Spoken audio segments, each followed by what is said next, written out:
বিহারের তেজস্বী যাদব বলেছে, সেখানটাই বিরোধিতার কারণ শুধুমাত্র ভোটার লিস্টের সংশোধন নয়, এত দ্রুত সময়ের মধ্যে বিহারের কোটি কোটি জনতা এই বর্ষাকালের মধ্যে এই দূর দূরান্ত এলাকার যারা ভোটার তারা কিভাবে তাদের নাম নথিভুক্ত করবে, ফলে লক্ষ লক্ষ ভোটার তো নাম নথিভুক্ত করতে পারছে না। যেখানে ভোটার নাম নথিভুক্ত করতে পারছে না সেখানে ভোট অংশগ্রহণ করা বা না করার প্রশ্নতে এসে যায়। অপেক্ষা করছি আমরা সুপ্রিম কোর্টের আগামী দিনের রায়ের উপর।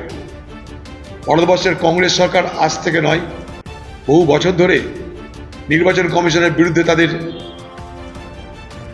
মানুষের ভোট দেওয়ার অধিকার কেড়ে নেওয়ার বিরুদ্ধে যে জিহাদ ঘোষণা করেছে, আজও তা অব্যাহত। আমাদের পার্টি রাহুল গান্ধীর নেতৃত্বে তার বিরোধিতা পার্লামেন্টের মধ্যে, পার্লামেন্টের বাইরে, আইনি সাহায্যের প্রয়োজনে আইনি সাহায্য, আন্দোলনের প্রয়োজনে আন্দোলন করে আমরা তার প্রতিবাদ করে চলেছি এবং করব। দেখুন, জানি না কোথায় নির্যাতন হয়েছে, আমার কাছে বিস্তারিত তথ্য নেই। তবে বাংলায় যে নারী পাচার হয় এটা আমরা সবাই জানি।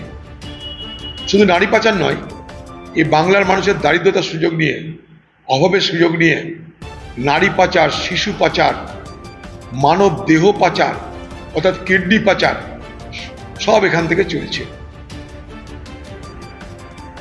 জাল টাকা, জাল ওষুধ,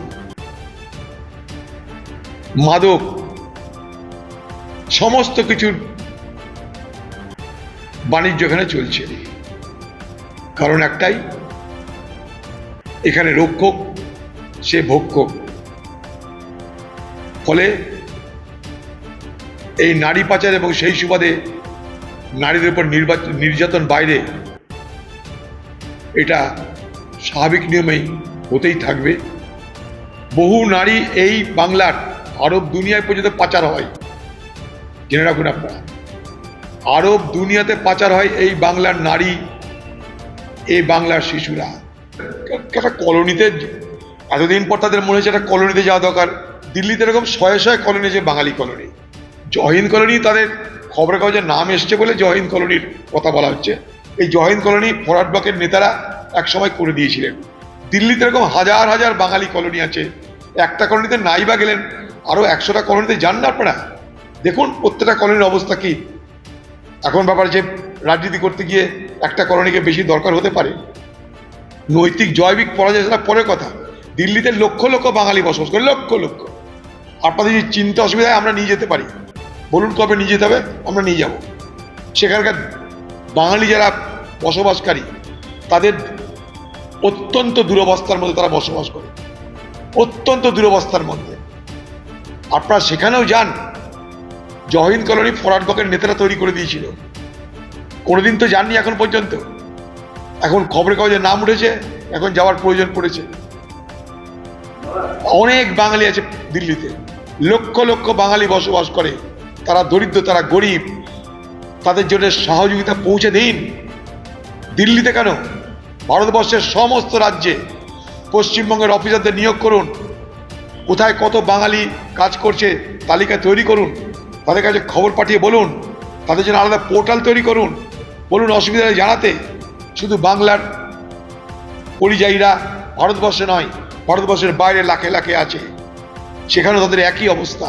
মরলে দেখবার কেউ নেই, জেলে গেলে খোঁজ নেবার কেউ নেই। তাদের জন্য আপনি এগিয়ে আসুন, তবে না হবে।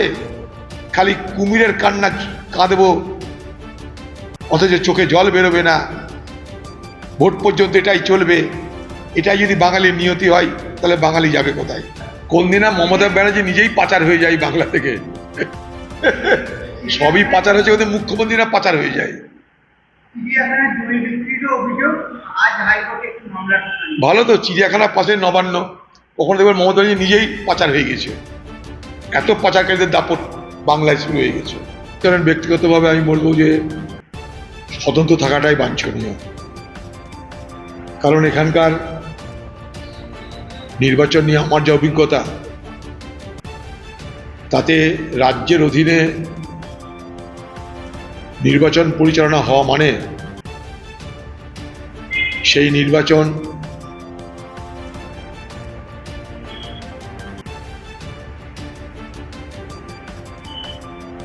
এখানকার সরকারের নিয়ন্ত্রণ এবং ইচ্ছাতে পরিচালিত হবে। সম্পূর্ণ না হলেও অনেকটাই হবে বলে আমি মনে করি। এই রাজ্যে দীর্ঘদিন ভোট করার অভিজ্ঞতা নিরিখে বলতে পারি যে এখানকার যে সরকার, তৃণমূলী সরকার, তারা শুধু নির্বাচনের অফিসারকে নয়, ইলেকট্রাল অফিসারকে বা তার দপ্তরকেই নয়, তারা কেন্দ্রীয় বাহিনীকেও ম্যানেজ করার ব্যবস্থা করে। এতটা বলে রাখছি আপনাদের। কারণ এই রাজ্যে যারা পুলিশ অফিসার বড় বড়, তাদের ব্যাচমেটরা থাকে নির্বাচন কমিশনের বিভিন্ন ডিপ্লয়মেন্টে। নির্বাচন কমিশনের পক্ষ থেকে যে সমস্ত সেন্ট্রাল ফোর্সেস আসে, তারা এবং এই রাজ্যের যারা পুলিশের আধিকারিক, তারা ব্যাচমেট থাকে। সেই সমস্ত ব্যাচমেটদের মাধ্যমে এমনকি কেন্দ্রীয় বাহিনীকেও ম্যানেজ করার ব্যবস্থা হয়। এত বড় অভিযোগ আমি করলাম। পাশাপাশি এখানকার ইলেকট্রাল যে অফিসার, তারা আমাদের কথাতে জবাব দেয় না, আমি কথা বলবো না।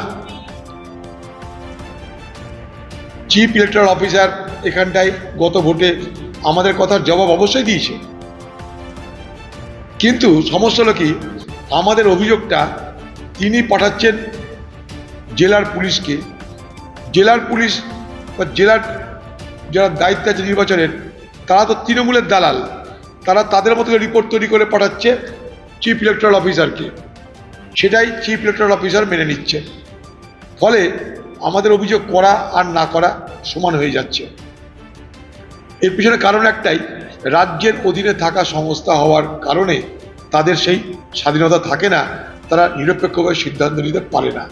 তাই নিরপেক্ষভাবে সিদ্ধান্ত নেওয়ার প্রশ্নে যদি আরও অটোনমি দেওয়া হয়, আর্থিক এবং প্রশাসনিক, আমার মনে হয় তা নির্বাচনের জন্য স্বাস্থ্যকর হবে।